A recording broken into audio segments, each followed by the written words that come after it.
معزز ناظرین، السلام علیکم ورحمۃ اللہ وبرکاتہ۔ نحمدہ ونصلی ونسلم علی رسولہ النبی الامین المکین الکریم الحنین الرؤوف الرحیم، اما بعد فاعوذ باللہ من الشیطان الرجیم، بسم اللہ الرحمن الرحیم۔ رب اشرح لی صدری ویسر لی امری واحلل عقدۃ من لسانی یفقہوا قولی، ربی زدنی علما ربی زدنی علما ربی زدنی علما، صدق اللہ العظیم۔ انشاءاللہ سورہ مومن کا ترجمہ اور اس کی تفسیر پیش کرتا ہوں۔ سورہ مومن مکی ہے، یعنی ہجرت سے پہلے نازل ہوئی، اور قرآن کریم کی ترتیب کے اعتبار سے اس کا نمبر 40 ہے، اور قرآن پاک کی سورہ مبارکہ سورہ مومن میں 86 آیات ہیں اور 9 رکوع ہیں۔ اس سورت کا نام مومن اس لیے ہے کہ اس صورت میں فرعون کے دربار میں ایک درباری کا ذکر ہے کہ جو در حقیقت مومن تھا، لیکن اپنے ایمان کو چھپایا، اور جب اس نے ایمان کا اظہار کیا تو لوگوں نے اس پر ظلم کیا، تو لوگوں نے اس کو برداشت کیا، مگر وہ ایمان پر اور نیک اعمال پر ثابت قدم رہا۔ اور یہ صورت مومنوں کو حوصلہ دینے کے لیے کافی ہے، اور مسلمانوں کو حوصلہ دینے والی ہے کہ کیسے بھی حالات ہوں، یعنی کسی بھی طرح کی پریشانی ہو، کسی بھی طرح کی سچویشن ہو، کسی بھی طرح کی سچویشن ہو، تم اللہ اور اس کے رسول کی فرما برداری کرو، کسی بھی حال میں، کسی بھی سچویشن میں، چاہے جتنی پریشانی تمہارے اوپر آئے، مگر تم اللہ رب العزت کی فرما برداری کرو۔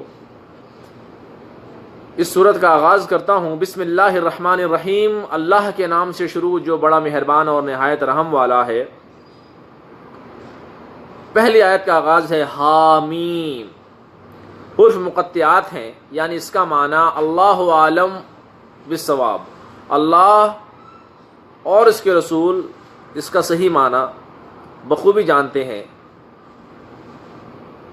اللہ ارشاد فرماتا ہے اللہ غالب جاننے والے پروردگار کی طرف سے یہ کتاب نازل ہوئی، اور گناہوں کو معاف کرنے والا اللہ ہے، اور توبہ قبول کرنے والا اللہ ہے، اور شدید عذاب دینے والا بھی اللہ ہے۔ یعنی اللہ رب العزت نے اپنی صفات کو بیان کیا ہے کہ اللہ کی شان کیا ہے، کہ اللہ غالب ہے جاننے والے پروردگار کی طرف، اللہ غالب جاننے والے پروردگار کی طرف سے یہ کتاب نازل ہوئی، یعنی یہ اس خالق کائنات کی کتاب ہے جو کریٹر ہے، جو سسٹینر ہے، جو ڈسٹرائر ہے، جو اس کائنات کا پوری 18,000 مخلوقات کا خالق ہے، اور اس نے یہ کتاب نازل کی۔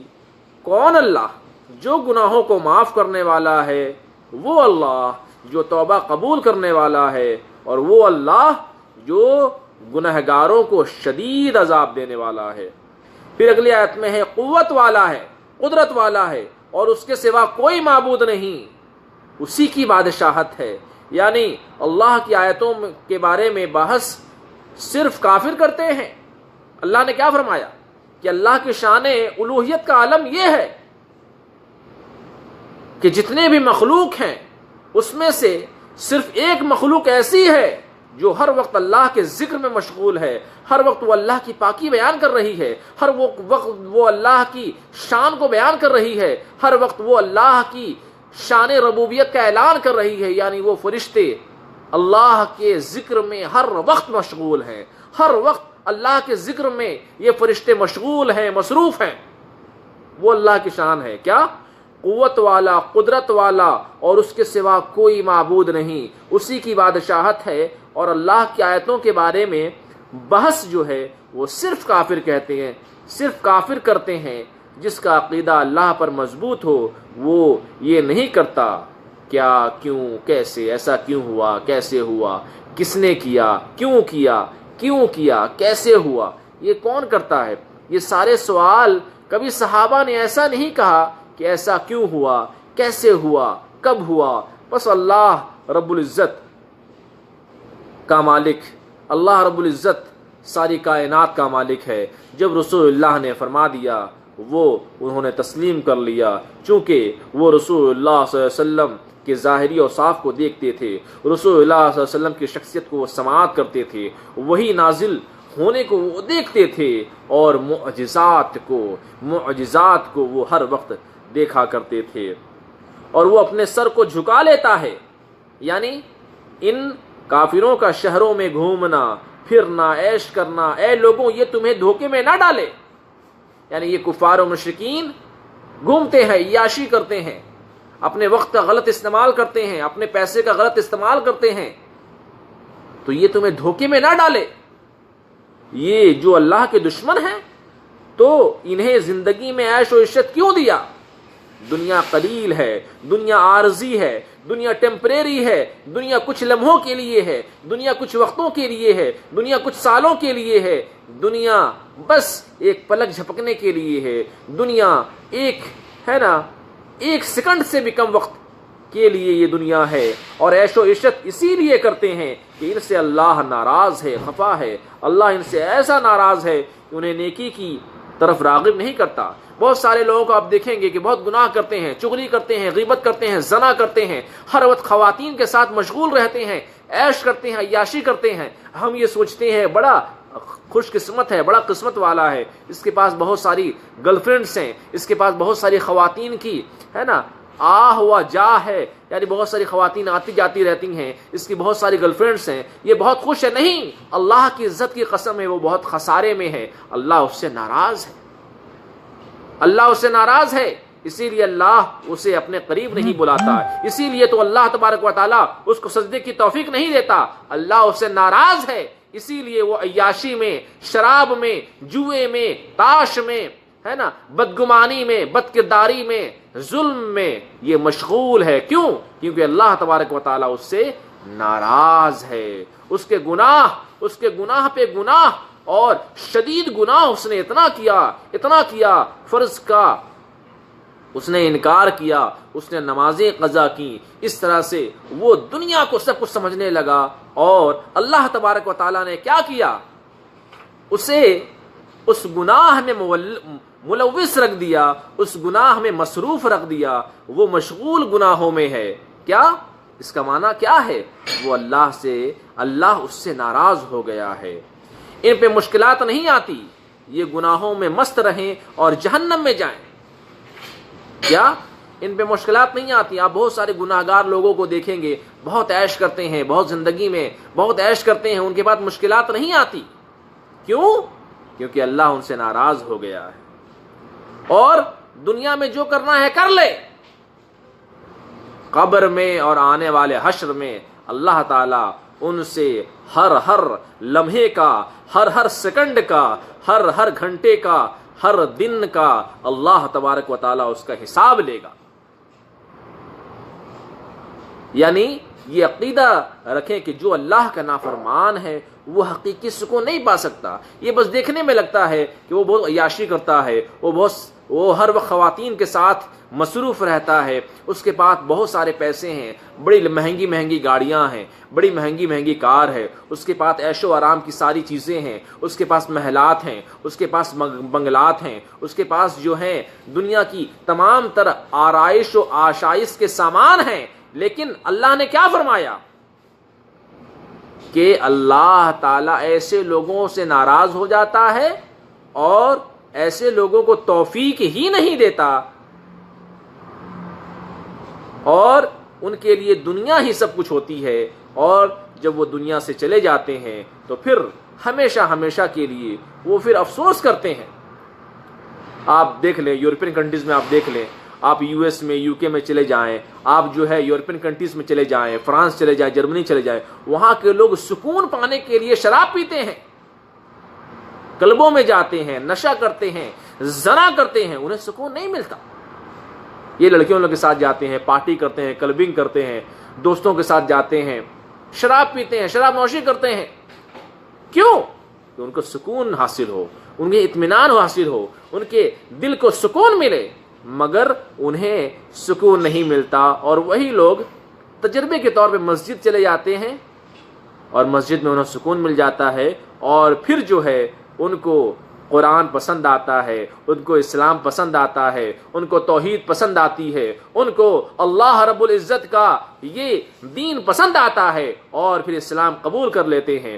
آپ دیکھ لیں یو ایس میں، یو کے میں، کینیڈا میں، آسٹریلیا میں، جرمنی میں، اٹلی میں، یہ سارے ممالک میں آپ دیکھ لیں، یہاں پہ جو کنورشن ریٹ ہے، یعنی نان مسلم سے مسلم میں جو کنورشن ریٹ ہے، یہ 200% ہو چکا ہے۔ تو اللہ تبارک و تعالی نے ساری چیزوں کا سکون کس میں دیا ہے؟ اللہ کے ذکر میں ہے۔ اللہ بذکر اللہ تطمئن القلوب، اللہ کے ذکر سے ہی قلب کو اطمینان ملتا ہے، ہمارے دلوں کو اطمینان حاصل ہوتا ہے۔ ہمیں پیسے سے، ہمیں دولت سے، ہمیں عزت سے، ہمیں شہرت سے، ہمیں مقام سے، ہمیں مرتبے سے، ہمیں بڑی شہرت سے کامیابی تو تھوڑے وقت کے لیے دنیاوی مل جاتی ہے، لیکن قلب کو جو سکون ملتا ہے، دل کو جو سکون ملتی ہے، جو دل کو جو راحت ملتی ہے، وہ اللہ رب العزت کے ذکر میں ہے۔ جب تم ذکر کرو گے سبحان اللہ و بحمدہ سبحان اللہ العظیم، پاک ہے وہی ذات، اور وہی ذات عظیم ہے، وہی ذات سب سے اعلیٰ ہے، وہی ذات سب سے شان والی ہے، وہی پاکی کے لائق ہے، وہی ذات شان الوہیت کے قابل ہے، وہی اللہ رب العزت اس کے لائق ہے۔ اور ان سے پہلے نوح علیہ السلام کی قوم نے نبیوں کو جھٹلایا، کیا؟ پھر اللہ کی آیت میں ارشاد فرماتا ہے ان سے پہلے نوح علیہ السلام کی قوم نے نبیوں کو جھٹلایا، اور ان کے بعد لوگوں نے انبیاء کو جھٹلایا۔ ہر امت نے اپنے رسول کو گرفتار کرنے کی کوشش کی اور ناجائز ان سے بحث و مباحثہ کیا، جھگڑے، تاکہ وہ اس کے ذریعہ وہ حق کو مٹا دیں۔ یعنی آپ دیکھیں گے کہ جتنے بھی انبیاء آئے، رسول آئے، پیغمبر آئے، نبی آئے، ان لوگوں نے اپنی قوم کو ہدایت کی طرف بلایا، کیا؟ رہنمائی کی طرف بلایا، کیا؟ ان کو کہا ہو اللہ، قل ہو اللہ احد، سب نے یہی کہا اللہ ایک ہے، اللہ ایک ہے، وحدہ لا شریک ہے، نہیں کوئی معبود سوائے اللہ کے۔ اور سب نے کہا، آدم علیہ السلام نے کہا آدم رسول اللہ ہے نا، موسیٰ رسول اللہ، جتنے بھی انبیاء آئے، جتنے بھی رسول آئے، سب نے یہی کہا ہوگا کہ میں اللہ جو ہے وہ ہمارا معبود ہے اور ہم اللہ کے رسول ہیں۔ آدم علیہ السلام نے بھی یہی کہا ہوگا، ہم نبی ہیں، ہم رسول ہیں۔ موسیٰ علیہ السلام، عیسیٰ علیہ السلام ہے نا، نوح علیہ السلام، جتنے بھی انبیاء آئے سب نے یہی کہا کہ اللہ ایک ہے اور میں اللہ کا بندہ، نبی اور رسول ہوں، میں نبی ہوں، اللہ کی طرف سے پیغام آپ کی طرف پہنچانے والا ہوں، آپ ان پیغام کو سنیں اور صحیح دین کی طرف آئیں اور اسلام کو اختیار کر لیں۔ کیا؟ ان سے پہلے نوح علیہ السلام کی قوم نے، یہاں پہ نوح علیہ السلام کا اب واقعہ ہوگا، نوح علیہ السلام کی قوم کے حوالے سے اور ان کی امت پہ کیا ہوا اس پہ ذکر ہونے والا ہے۔ ان سے پہلے نوح علیہ السلام کی قوم نے نبیوں کو جھٹلایا اور ان کے بعد کے لوگوں نے انبیاء کو جھٹلایا۔ پھر اگلی آیت میں پس میں نے انہیں پکڑ لیا تو دیکھو میری پکڑ اور میرا عذاب کیسا ہوا، اور اسی طرح آپ کے رب کے کلمات پورے ہوئے، یعنی ثابت ہوئے کافروں پر کہ وہ جہنمی ہے۔ یعنی جن لوگوں نے انبیاء کو جھٹلایا اللہ نے ڈھیل دی، پھر جو ہے انبیاء نے تبلیغ کی، پھر انہیں جھٹلایا گیا۔ یعنی بار بار جھٹلانے کے بعد جب یہ کفار و مشرکین نے نبیوں کی ہدایت کو نہ مانا، نبیوں کی ہدایت کے قریب نہ آئے، تو کیا ہوا؟ کافروں پر کہ وہ جہنمی ہیں، ان کو اللہ نے فرمایا جو کفر کریں گے وہ جہنم میں جائیں گے اور اللہ کا وعدہ پورا ہوگا۔ اور وہ فرشتے جو عرش کو اٹھائے ہوئے ہیں، کیا؟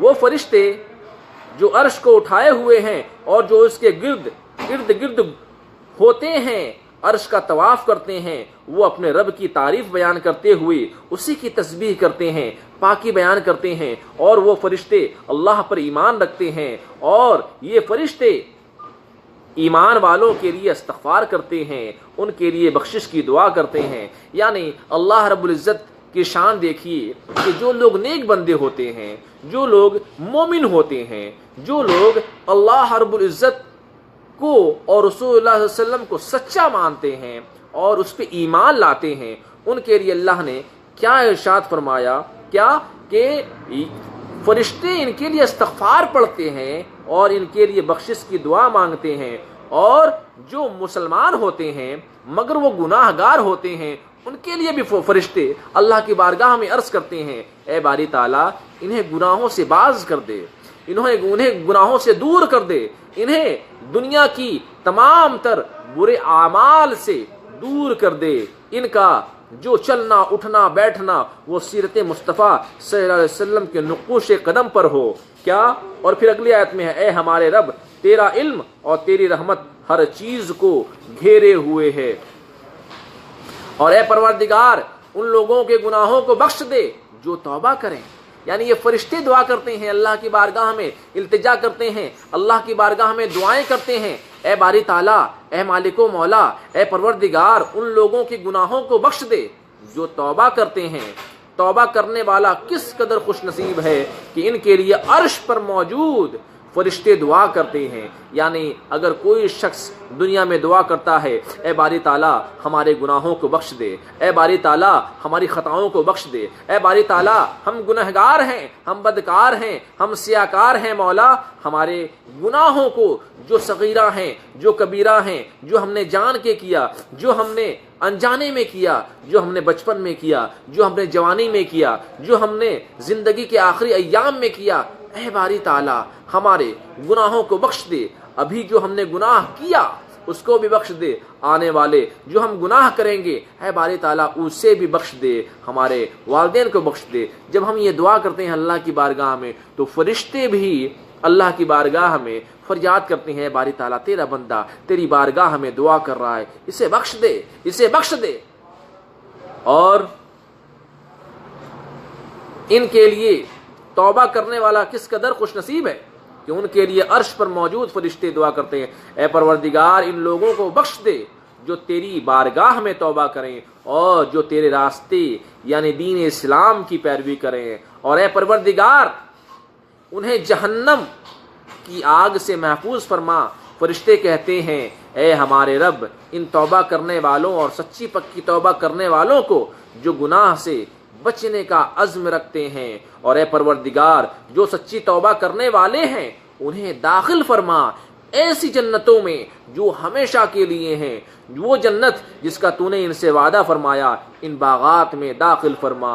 یعنی سوچیں اللہ رب العزت نے قرآن میں بیشتر مقامات پر جنت کا وعدہ فرمایا ہے، جنت کی بشارت دی ہے کہ اگر تم نے نیک عمل کیے، اگر تم نے سیدھی صراط مستقیم پر چلتے رہے تو تمہارے لیے اللہ تبارک و تعالی قبر میں بھی جنت، قبر میں بھی نعمتیں عطا فرمائے گا، اور حشر کے میدان میں جب تم جمع کیے جاؤ گے تو تمہارے نامہ اعمال داہنے ہاتھ میں دیے جائیں گے، اور اس کے بعد جو ہے تم جنت میں جاؤ گے جو ہمیشہ ہمیشہ کے لیے ہے، جو ہمیشہ ہمیشہ کے لیے ہے، اور تم اس جنت میں ہمیشہ ہمیشہ رہو گے، اور اللہ کی نعمتوں کا تم شکریہ ادا کرتے رہو گے، اور تم اللہ کی نعمتوں میں مست رہو گے، اور ان کے آبا و اجداد میں سے اور ان کی بیویوں میں سے، ان کی اولاد میں سے جو ایمان والے اور نیک ہوں تو ان کو ان کے ساتھ جنت میں داخلہ فرمائے گا۔ یعنی ایسا ہوگا کہ بہت سارے لوگ جو جنت میں ہوں گے ان کے ریلیشن والے ہوں گے، ان کے والدین، ان کی بہنیں، ان کی بیویاں، ان کے بچے، ان تمام لوگوں کو اللہ تبارک و تعالی ان کے ساتھ کر دے گا، اور وہ ان سے باتیں کر سکتے ہیں، وہ ان سے اپنے بات کا اظہار کر سکتے ہیں جس طریقے سے وہ دنیا میں کرتے تھے۔ اللہ تبارک و تعالی قرآن ہے، قرآن میں اللہ فرماتا ہے کہ جنت میں بھی وہ اپنی فیملی ممبر سے جا کر مل سکیں گے، اور یہ مت سمجھو کہ شیطان سے تم بچ نہیں سکتے۔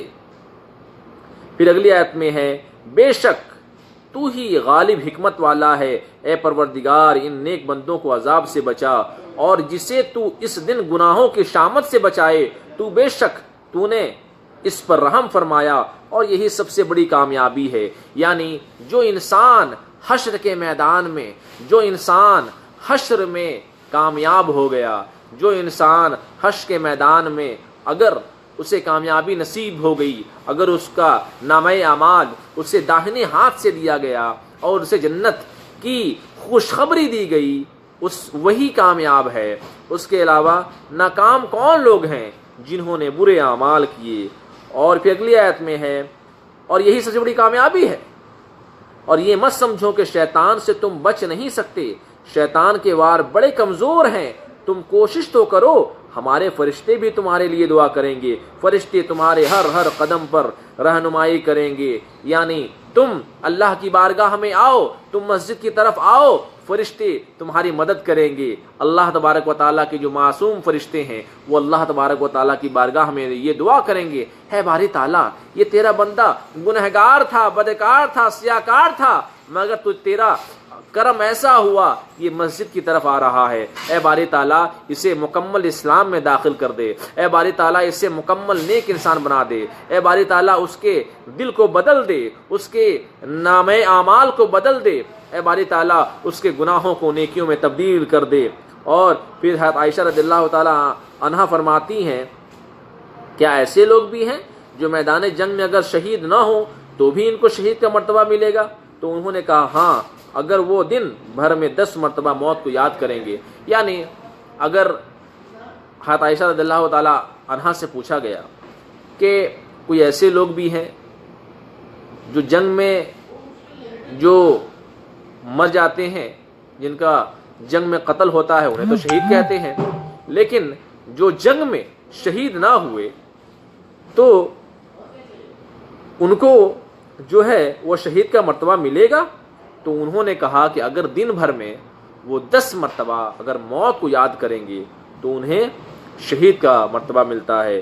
بے شک وہ لوگ جنہوں نے کفر کیا انہیں پکارا جائے گا کل بروز قیامت، فرشتے انہیں پکار کر کہیں گے، اے کافروں آج تم اپنی جان سے بیزار ہو، آج تم شرمندہ اس قدر ہو کہ خود تمہیں اپنے آپ سے نفرت ہے۔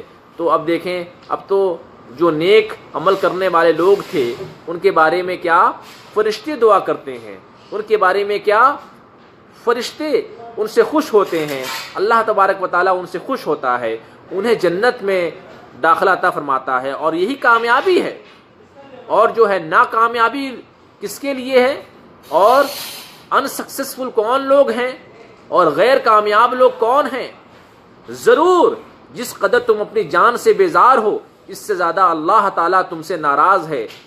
جب تمہیں ایمان کی طرف بلایا جاتا ہے اور ایمان کی دعوت دی جاتی ہے پس تم کفر کرتے تھے اور ایمان نہیں لاتے تھے۔ یعنی یہ کفار و مشرکین کی طرف اشارہ ہے کہ کفار و مشرکین دنیا میں جب ان کو بلایا جاتا تھا، آؤ نماز کی طرف، آؤ کامیابی کی طرف، الصلاۃ خیر من النوم، نماز نیند سے بہتر ہے۔ جب کفار و مشرکین کو کہا جاتا تھا کہ صرف ایک اللہ کی پرستش کرو، صرف ایک اللہ کو پوجو، صرف ایک اللہ کی عبادت کرو، صرف ایک اللہ کو معبود بناؤ، صرف ایک اللہ کو خالق بناؤ، صرف ایک اللہ ہی جو ہے وہ سب کچھ ہے، تم اسی کی بس پوجا کرو، تو وہ اس کے انکار کرتے تھے، وہ اس کو جھٹلایا کرتے تھے۔ وہ کافر کہیں گے بروز قیامت، اے ہمارے رب تو نے ہمیں موت دی 2 مرتبہ اور تو نے ہمیں زندہ کیا 2 مرتبہ، بس ہم اپنے گناہوں کا اعتراف کرتے ہیں۔ یہ کافر کہیں گے بس ہم اپنے گناہوں کا اعتراف کرتے ہیں، آج ہمیں معاف کر دے، بس کیا کوئی نکلنے کا راستہ ہے؟ یعنی وہ لوگ جب جہنم اور قیامت اور حشر کے میدان میں جب وہاں کی ہولناکیاں دیکھیں گے، جہنمیوں کی ہولناکیاں دیکھیں گے، اور جب اپنے برے اعمال کو جب وہ دیکھیں گے تو وہ اللہ کی بارگاہ میں یہ عرض کریں گے، اے باری تعالیٰ ہم اپنے گناہوں کا اعتراف کرتے ہیں، یعنی ہاں ہم نے گناہ کیا، ہم نے دنیا میں بہت زیادہ ظلم کیا، ہم نے دنیا میں بہت زیادہ گناہوں میں ملوث رہے، آج ہمیں معاف کر دے، بس کیا کوئی نکلنے کا راستہ ہے؟ فرشتے کہیں گے، اللہ رب العزت ارشاد فرمائے گا، کیا تمہارے پاس کوئی نکلنے کا راستہ ہے؟ ان سے کہا جائے گا یہ عذاب اس وجہ سے ہے کہ جب وحدہ لا شریک اللہ کو پکارا جاتا تم اللہ کو ماننے سے انکار کر دیتے تھے. یعنی یہ جو تم گناہ دیکھ رہے ہو یہ کس کے لیے ہے؟ یہ تمہیں جب پکارا جاتا تھا کہ آؤ اللہ کی طرف، آؤ کامیابی کی طرف، آؤ اللہ کی وحدہ لا شریک کی عبادت کرنے کے لیے آؤ، صرف اللہ کو معبود مانو، تو تم اس سے جھٹلایا کرتے تھے. اور اگر اللہ کے ساتھ شریک ٹھہرایا جاتا، جھوٹے خدا مانے جاتے، بت پرستی کو تسلیم کیا جاتا تو تم یقین کر لیتے. بس تمام فیصلے کا اختیار اللہ ہی کے لیے ہے جو بلند و بالا ہے، جو بہت بڑا ہے، اور وہ ہے وہ ذات جو تمہیں نشانیاں دکھاتا ہے. اور اللہ رب العزت نے اپنے شان ربوبیت کا اعلان کیا، اور وہی ہے جو ذات، اور وہی ہے وہ ذات جو تمہارے لیے آسمان سے روزی کو نازل فرماتا ہے.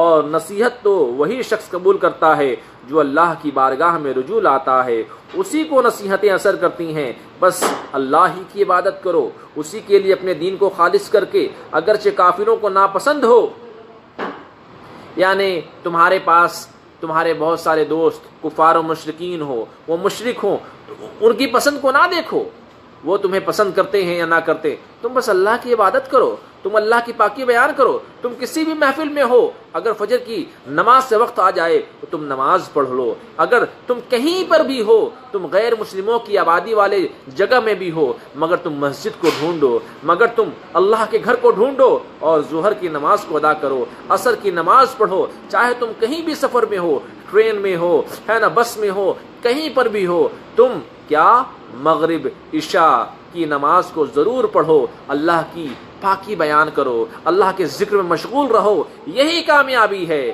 یہی کامرانی ہے، یہی سکسیس ہے. کیا اللہ ارشاد فرماتا ہے، اللہ بلند و بالا ہے، عرش کا مالک ہے، ایمان کی جان وہی کو نازل فرماتا ہے، ڈالتا ہے. اللہ تعالیٰ اپنے حکم سے اپنے بندوں سے جسے وہ چاہتا ہے ان پر وہی کو نازل فرماتا ہے، تاکہ اللہ کا وہ بندہ اللہ لوگوں کو ڈرائے اس دن سے کہ جس دن آپس میں مل جائیں گے، وہ جہنمیوں کے جانے کا دن ہے اور جنتیوں کی جنت میں جانے کا دن ہے. اس قیامت میں وہ اپنی قبروں میں ظاہر ہوں گے، ان کی کوئی چیز اللہ پر پوشیدہ نہ ہوگی.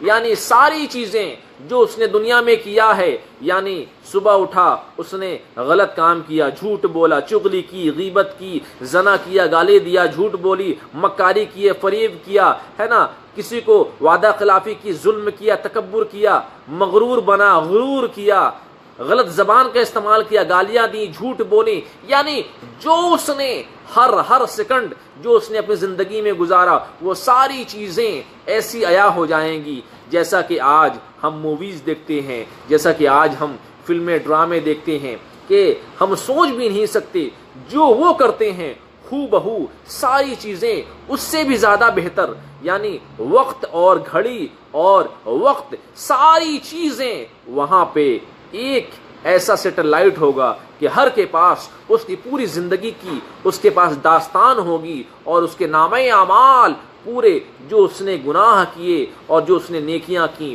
اس کے پاس اس کے نامہ اعمال اس کے ہاتھ میں موجود ہوں گے. نیک لوگوں کے نامہ اعمال داہنے ہاتھ میں دیے جائیں گے، اور برے اعمال کرنے والوں کے نامہ اعمال اس کے برے ہاتھ میں دیے جائیں گے. اگلی آیت میں ہے، اللہ فرمائے گا آج کے دن کس کے لیے بادشاہت ہے.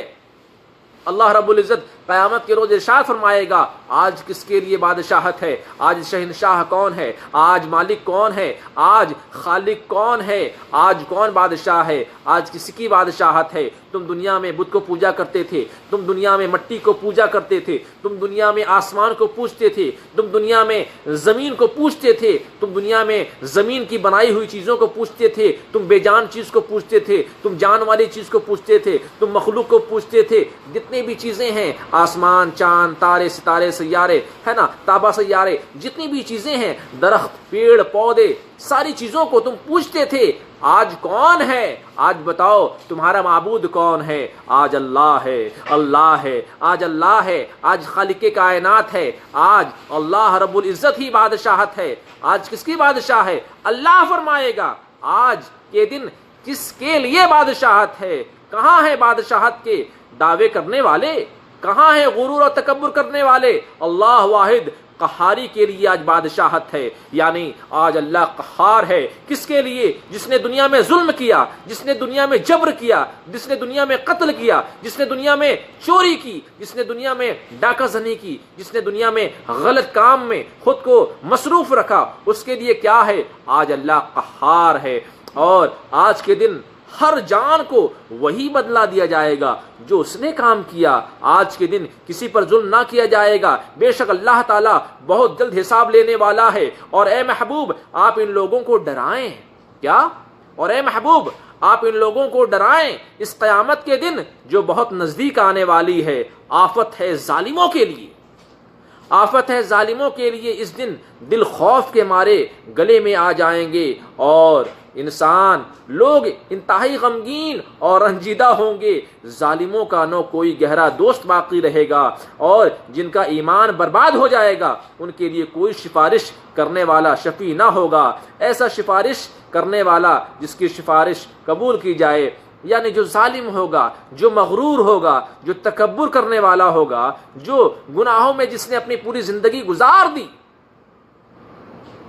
جو مسلمان تو تھا لیکن اس نے دنیا کی لالچ میں، پیسے میں، دنیا کے پوسٹ کے لیے، دنیا کی گاڑیوں کے لیے، دنیا کے چھوٹے موٹے محل کے لیے کیا اس نے گناہ کیا، اس نے شرک کیا، اس نے کفر کیا، اس نے غیر مسلموں کے سامنے اپنا ماتھا ٹیکا، اس نے ہے نا نماز کو، روزے کو قضا کیا۔ اس طرح سے پوری زندگی جو ہے وہ چوری میں گزار دی، بڑا حکمراں بن گیا تھا اور صرف عیاشی میں زندگی گزاری، اور ایسا بھی ہوا کہ جمعہ بھی آتا رہا، جمعہ چھوڑتا رہا، اور اس طرح سے اس نے کیا تھا؟ وہ مسلمان، مگر اس نے دین کو چھوڑ دیا، فرض کو چھوڑ دیا، فرض کو چھوڑ دیا، واجبات کو چھوڑ دیا، اور اوپر سے گناہ کرنے لگا، اور گناہ کی شدت کی وجہ سے، بے انتہا گناہ کرنے کی وجہ سے اس کا ایمان زائل ہو گیا، اور توبہ بھی نصیب نہ ہوا، اور وہ کفر کی حالت میں مر گیا۔ کیا؟ ایسے لوگوں کو کوئی سفارش کرنے والا نہیں ہوگا جو بغیر توبہ کیے ہوئے، بغیر توبہ کر کے تجدید اسلام میں داخل ہوئے مر گئے، تو کیا ایسے لوگوں کا کوئی سفارش کرنے والا نہیں ہوگا۔ اور اللہ تعالیٰ خوب جانتا ہے، کیا؟ اللہ تعالیٰ خوب جانتا ہے نگاہوں کی خیانت اور چوری کو اللہ جانتا ہے، یعنی بدنگاہی کو۔ ہم بدنگاہی کرتے ہیں، ہمیں پتہ نہیں ہوتا، ہم سوچتے ہیں ایک مرتبہ ہم کرتے ہیں معاف ہو جاتا ہے نا، کوئی دیکھنے والا نہیں، کوئی ہماری نگاہوں کو دیکھنے والا نہیں، مگر اللہ رب العزت تمہارے دل کی دھڑکن سے بھی واقف ہے، تمہارے دل کا جو جنبش ہوتی ہے اس سے بھی اللہ تبارک و تعالی اس سے بھی واقف ہے، اور جو سینے اپنے اندر چھپائے ہیں رازوں کو، ان خیالات کو بھی اللہ جانتا ہے، یعنی تمہارے دل میں کیا ہے، تمہارے دل میں کیا بات آئی ہے، وہ اللہ رب العزت اپنے فضل سے اور اپنے شان الوہیت سے جانتا ہے۔ اور امام غزالی رحمۃ اللہ تعالی علیہ فرماتے ہیں کہ دل مردہ کرنے والی چیز بدنگاہی ہے، یعنی آپ بدنگاہی کریں گے، کسی خاتون کو دیکھیں گے، کسی خوبصورت لڑکی کو دیکھیں گے جو دنیا کے لیے خوبصورت ہوتی ہے، وہ یہ مجازی ہے، مجازی خوبصورتی ہے، یہ شیطان کا وار ہوتا ہے، اور شیطان کے وار کی وجہ سے ہم اس بدبخت لڑکی کو دیکھتے ہیں، اس خاتون کو دیکھتے ہیں، جس کی وجہ سے جو ہے ہم پہ جو ہے شیطان کا وار ہوتا ہے، اور بدنگاہی میں شیطان کامیاب ہو جاتا ہے اور ہم سے گناہ کروا لیتا ہے، اور اللہ تعالیٰ انصاف کے ساتھ فیصلہ فرمائے گا، اور وہ بت جن کی یہ لوگ پوجا کرتے ہیں، اور وہ بت جن کی یہ لوگ پوجا کرتے ہیں اللہ کو چھوڑ کر، وہ کسی چیز کا فیصلہ نہیں کر سکیں گے، ان کے اختیار میں کوئی فیصلہ نہیں ہوگا، یعنی یہ جن بتوں کی پوجا کرتے ہیں ان کی کوئی حیثیت نہیں، ان کی کوئی وقت نہیں، ان کی کوئی عزت نہیں، ان کی کوئی حقیقت نہیں، ان کی کوئی ریالٹی نہیں، ان کی کوئی جو ہے پروف نہیں، ان کا کوئی دلیل نہیں، ان کا کوئی ثبوت نہیں، ان کے پاس اس کا نہ کوئی کتاب ہے، نہ اس کا کوئی حوالہ ہے، نہ اس کا کوئی ان کے پاس پروف نہیں ہے، بس یہ بدبختی کرتے رہتے ہیں، یہ گمراہ ہیں، یہ بس جھٹلانے والے ہیں۔ اور بے شک اللہ تعالیٰ ہی سننے والا دیکھنے والا ہے۔ کیا؟ اللہ تعالیٰ سمیع ہے۔ کیا؟ اللہ تعالیٰ ہی سننے والا ہے اور دیکھنے والا ہے۔ اور کیا وہ زمین میں نہیں چلے کہ وہ دیکھتے ان سے پہلے لوگوں کا کیسا برا انجام ہوا؟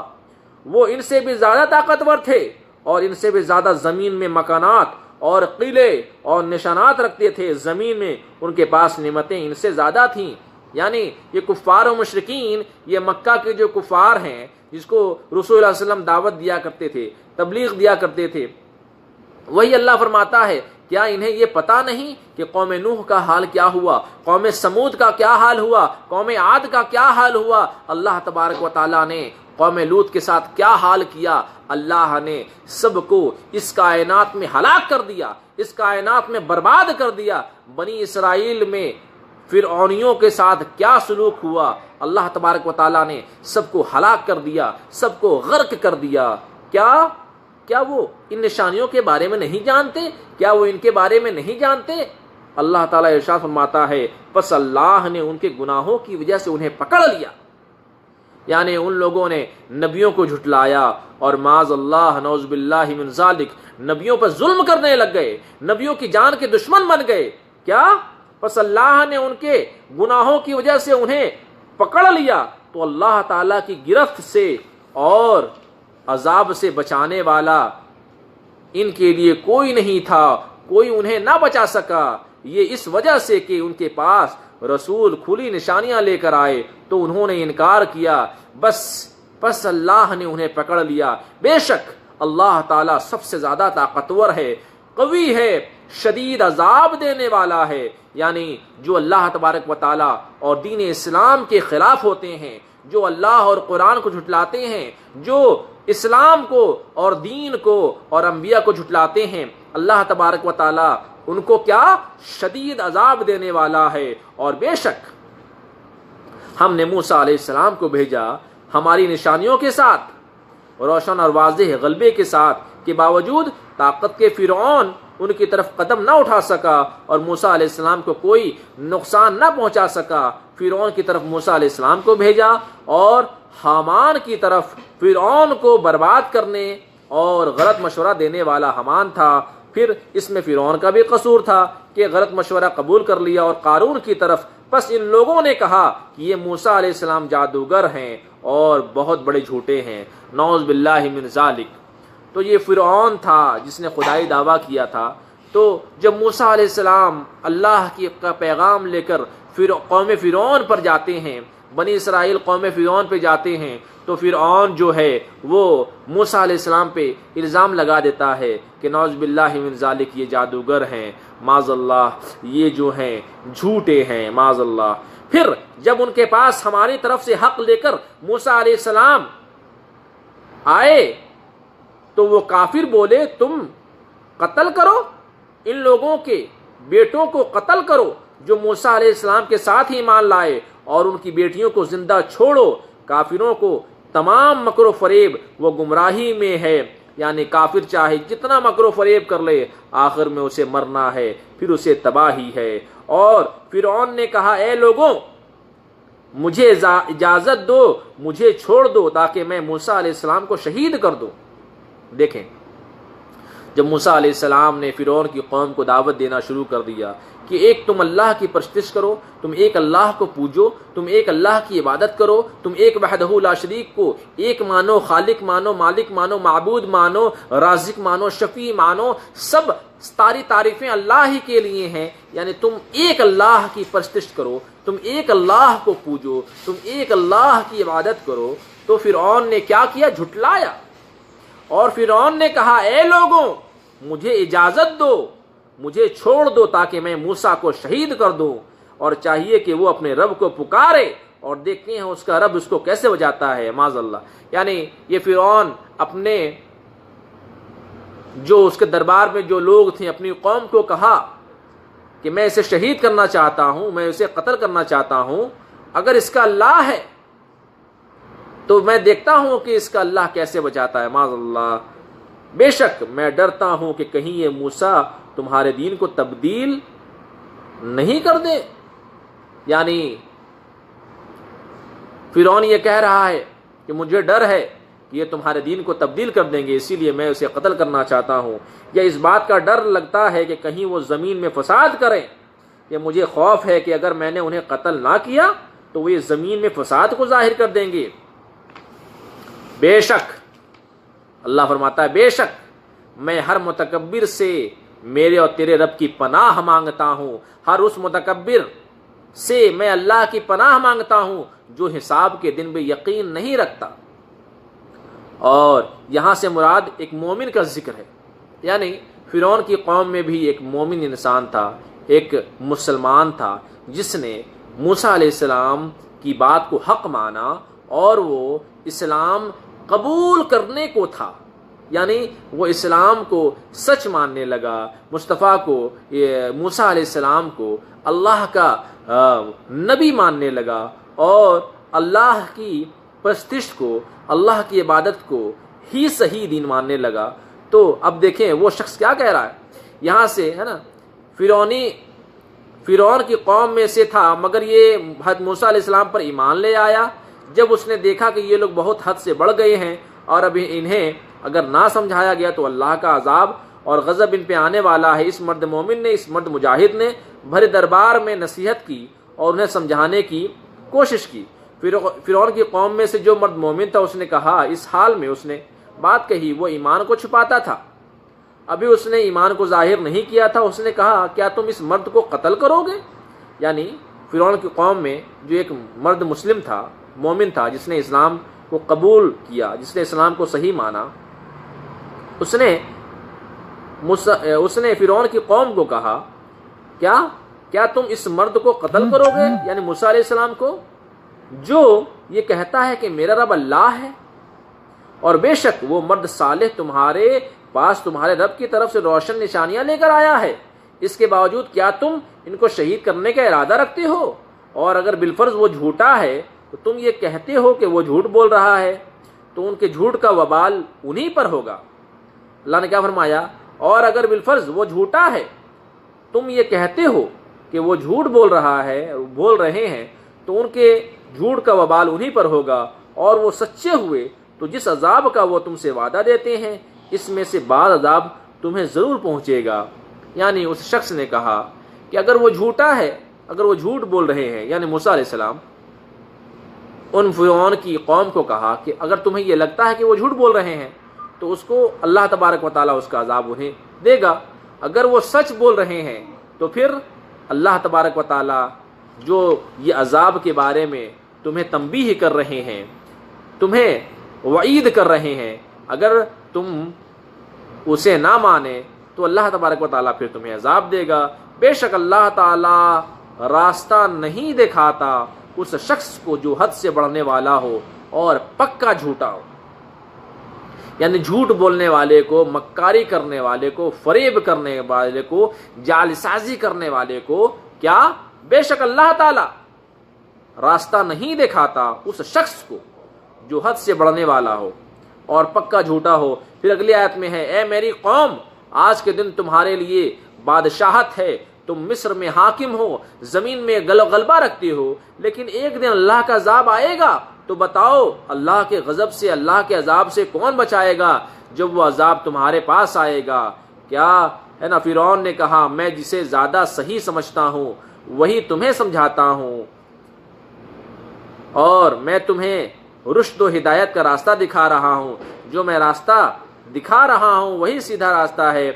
تو پھر تو کہا اس شخص نے جو ایمان لایا، یا قومی، اے میری قوم، میں خوف کرتا ہوں ان لوگوں پر اس دن کے مثل دن سے جو یوم احزاب ہے، اور جو کئی گروہوں پر، کئی قوموں پر جو دن آیا اس کے مثل تم بھی آنے کا میں خوف کرتا ہوں، جیسے نوح علیہ السلام کی قوم، قوم عاد، قوم سمود کی بربادی، ایسی بربادی تمہاری مقدر نہ بن جائے، اس کا مجھے خوف ہے۔ یعنی اس مرد مومن نے کہا کہ مجھے خوف ہے کہ جو حال قوم سمود کا ہوا، جو حال قوم عاد کا ہوا، جو حال قوم نوح کا ہوا، ویسے ہی حال تمہارا نہ ہو جائے کہ دنیا ہی میں اللہ تعالیٰ تمہیں غرق کر دے، پانی میں غرق کر دے، ہے نا، زوردار آواز آئے اور تم آواز سے تمہارا دل پھٹ جائے، اس کے بعد بارش میں تم غرق ہو جاؤ۔ اس طرح سے جو ہے تمہیں اللہ تبارک و تعالیٰ غرق کر دے۔ طوفان میں ایک بہت زوردار طوفان آئے اور اس طوفان میں تم مر جاؤ، غرق ہو جاؤ۔ میں نہیں چاہتا کہ ایسا تم پہ ہو، عذاب آئے۔ اور قوم نوح، قوم عاد اور قوم سمود کے بعد کے لوگ جو ہلاک ہوئے، اس ہلاکت کا میں تم پہ خوف کرتا ہوں۔ یعنی مجھے خوف ہے کہیں تم پہ ایسا جو ہے ایسا عذاب نہ آ جائے۔ اللہ تعالیٰ بندوں پر ظلم کرنے کا ارادہ نہیں کرتا، یعنی اللہ تبارک و تعالیٰ ظلم نہیں کرتا، مگر اگر تم نے رسول کو اگر تم نے رسول کو جھٹلایا تو پھر اللہ تبارک و تعالیٰ تم پہ عذاب ڈالے گا۔ اور اتنا تو تم سمجھ لو کہ ان قوموں نے کچھ غلط کیا تھا جس کی وجہ سے ان پر یہ عذاب آیا۔ یعنی ان پہ جو عذاب آیا کیوں آیا؟ کیونکہ ان قوموں نے اللہ رب العزت کو جھٹلایا تھا، اسی لیے ان پہ عذاب آیا۔ اور اے میری قوم، بے شک میں تم پر اس دن کا خوف کرتا ہوں جب پکار مچے گی، جب لوگ چیخ و پکار کریں گے مگر ان کی مدد نہیں کی جائے گی، جس دن تم اپنی پیٹھ پھیر کر بھاگ رہے ہوگے۔ یعنی بھگدڑ مچے گی اور لوگ ہے نا دوڑتے ہوئے بس بھاگیں گے کہ میری جان بچ جائے، بس آج میں بچ جاؤں، بس آج میں اللہ کے غضب سے بچ جاؤں۔ لوگ جس طرح سے قوم نوح میں جب بے شمار بے انتہا بارش ہوئی، پانی سے ہے نا 10 فٹ 20 فٹ پانی اوپر چلا آیا، صرف ہے نا صرف نوح علیہ السلام کی وہ لوگ، خاندان کے کچھ لوگ اور جو ایمان والے تھے، ان کو چھوڑ کر ساری قوم جو ہے وہ پانی میں غرق ہو گئی۔ قوم لوط، قوم عاد، قوم سمود کے لوگوں کو اللہ تبارک و تعالیٰ نے اس کائنات میں جب ہلاک کیا، اس وقت سارے لوگ نفسا نفسی کے عالم میں سب کچھ چھوڑ کر وہ بھاگ رہے تھے۔ اللہ تبارک و تعالیٰ نے وہی چیز ارشاد فرمائی، اور تم اس دن پیٹھ پھیر کر اس دن بھاگ رہے ہوگے جب یہ عذاب آئے گا۔ اللہ تبارک و تعالیٰ سے ہم یہی دعا کریں گے، اے باری تعالیٰ ہمیں قبر کے عذاب سے بچائے۔ وآخر دعوانا ان الحمد للہ رب العالمین۔